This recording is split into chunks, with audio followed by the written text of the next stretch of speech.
Happy Friday, everyone. It's your boy, Brian Altano, with your Daily Fix. Now, Neil Druckmann is hyping up The Last of Us multiplayer that we have yet to see any actual gameplay of. There's another patch coming for Pokémon Scarlet and Violet, and NPD has released their list of the top 10 best-selling games last year, and there's some surprises in there.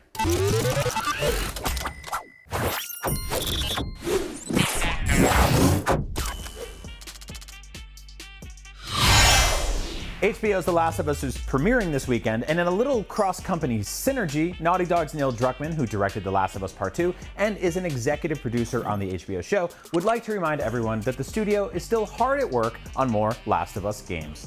In an interview with comicbook.com, Druckmann said that the Last of Us multiplayer game is still coming, has been in development before Part 2 came out in 2020, and will be, quote, the most ambitious project we've ever done, expanding the world even further, continuing to tell a story, but in a multiplayer space.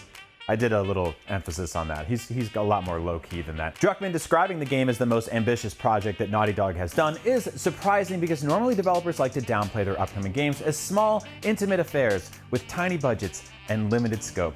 Just kidding, every game developer always says our next game is our biggest yet. No one ever goes, this is our least ambitious thing we've ever done. Anyway, the studio hasn't really released anything of the project outside of a couple pieces of concept art, so we'll have to take his word on it being a big deal. But both Last of Us games were great, and early impressions for the HBO adaptation are very positive, so we're looking forward to whatever this game turns out to be. Switching gears to Nintendo, the Pokémon Company has announced a new patch for the beleaguered Scarlet and Violet, but don't go running to your Switch to download it just yet because it won't be here until February. Via a statement from the company, quote, update version 1.2.0, which will include bug fixes and add functionality, is planned to be released in late February. Please look forward to more details soon. They always say that. I love that part. There's not a whole lot to go on there, but hopefully the patch will improve the troubled game. An update was released shortly after the November 2022 release, which addressed the myriad of technical issues plaguing the game. But bugs still persist, which is surprising considering the amount of polish developer Game Freak tends to put on their Pokemon releases. Maybe a little bit of sarcasm there. Despite the problems, Pokemon Scarlet and Violet set a franchise record with a combined 10 million units sold within the first 3 days of launch. And speaking of sales numbers, the NPD Group has released their top 10 best-selling video games, both digital and retail, for 2022, along with the top 10 games from December of 2022. No surprise that for like the 400th year in a row, Call of Duty sits at the top of both last month's and the entirety of last year's sales.